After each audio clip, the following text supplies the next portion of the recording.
The wedding. We went into the church and sat down. There were pretty flowers at the front. There was beautiful organ music playing. The church was full of people dressed up nicely. Everyone was waiting to see the beautiful bride walk up the aisle. A hush, an intake of breath. There she was. Oh, she was so beautiful. She had a lovely long white dress with pretty lace and beads. Her hair was swept up off from her face. There were curls flowing down her back. Instead of a veil, she had little flowers in her hair. Her bouquet of tiny flowers was very, very pretty. Her dad looked very proud of her. He looked just a little sad, too. At the front of the church, the groom stood waiting.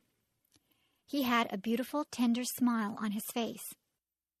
He took his bride's hand as her dad left her there. They smiled at each other. The minister read, prayed, and offered some words of advice to the lovely couple. Someone sang a pretty song. The groom slipped the simple wedding band on the bride's finger. She struggled a little to put a band on his finger. Pretty soon the minister said they were now husband and wife. They kissed. We all stood as they walked down the aisle to live the rest of their lives together as Mr. and Mrs. We cried. The perfect place. There is a place in my mind that is pure. Everything there is beautiful. Many flowers grow, and the grass is very green. The clouds are always white and fluffy. The tree's branches sweep the earth floor. You can hear the sound of a waterfall. It is roaring with life, and the water races.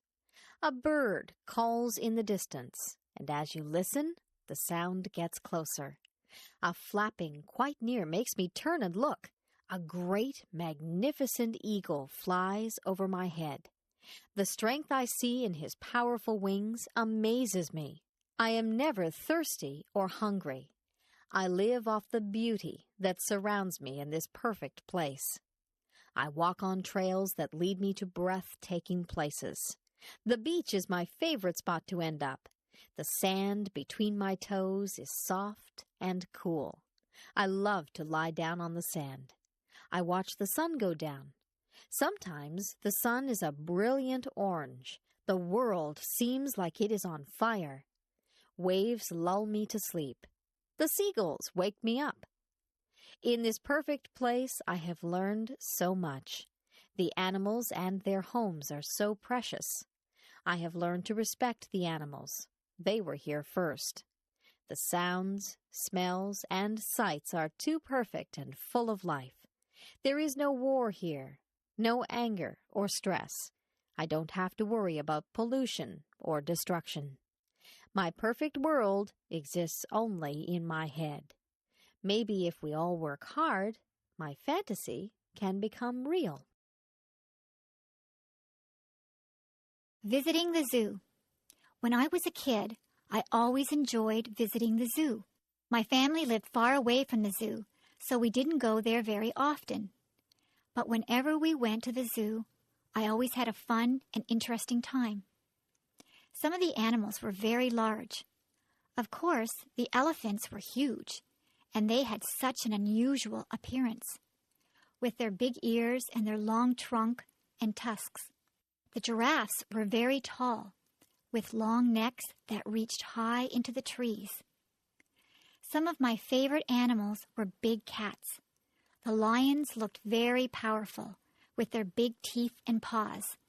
The tigers were just as big and strong, with yellow and black stripes. But the bears were even larger than these cats.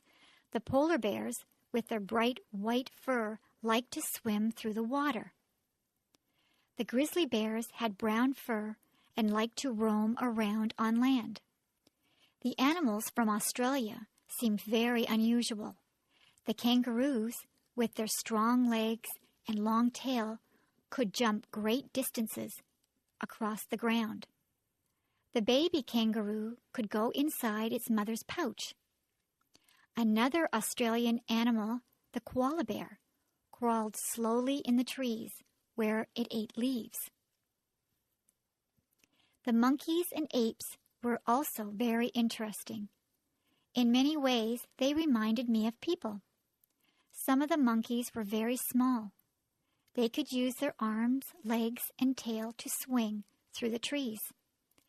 Some of the apes were very large. The gorilla was the largest of all.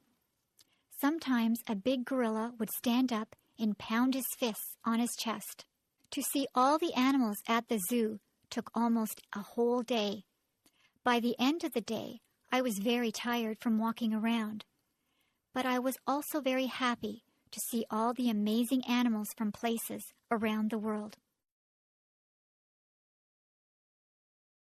The dentist appointment. My dentist called my house the other day. He told me I needed my teeth cleaned. I set up an appointment to see him on Saturday, June the 10th. When I got to my dentist's office, I had to sit in the waiting room. There were other people ahead of me. They finally called my name. I went into his room and sat down on a big blue chair. They leaned it back. A bright light was turned on. It hurt my eyes, so I closed them. My dentist asked me to open my mouth. I did. I thought my mouth was very big, but he told me to open it even wider. Soon he began poking around to see if I had any cavities. He flossed my teeth and put fluoride around my teeth too. The fluoride tasted like bubble gum. I had to spit into a dish-like bowl. It squirted out water. My dentist kept asking me questions. I couldn't answer because there were weird tools in my mouth. When I tried answering back, he seemed to understand, though. His helper came into the room. She asked me to open my mouth again. I had to clamp down on something that felt like rubber. She put a big camera-type machine right next to my cheek. She did this on the other side of my face as well. They took 2 pictures of my teeth. It was really cool. The dentist told me my teeth were perfect. I didn't have any problems. I could go home. See you next year, he said. Daydream. Little Annie was very bored one lazy afternoon. She had nothing to do. She had already played with her brothers in the sandbox and had tea with them and her dollies, too. She had baked chocolate chip cookies with her mom and even tasted one. They were very good, she thought. Now Annie was trying to figure out what else she could do to pass the day away. Little Annie decided that she would go to her favorite spot in the world, the green, grassy field full of daisies beneath the great oak tree. She took a red and white blanket with her. She laid it down on the ground, and then she lay down on it. She lay there looking at the clouds, fluffy and white. She saw bunnies, huge gray elephants, and scary-looking crocodiles. Soon little Annie was drifting in and out of clouds and reality. The clouds started dancing with her, begging her to come and play. She got up from her blanket and joined the clouds. They flew over rooftops of all of the village people, swam with the fish in the lake, and said hello to all of the birds that they passed by. Little Annie was having so much fun. The clouds had formed into a chariot, so little Annie could drive if she wanted to. She drove over a rainbow that was bright in the sky. Then she shot through the branches of her friend's spruce tree. Annie suddenly came to a stop. Hearing someone call her name, Annie looked around.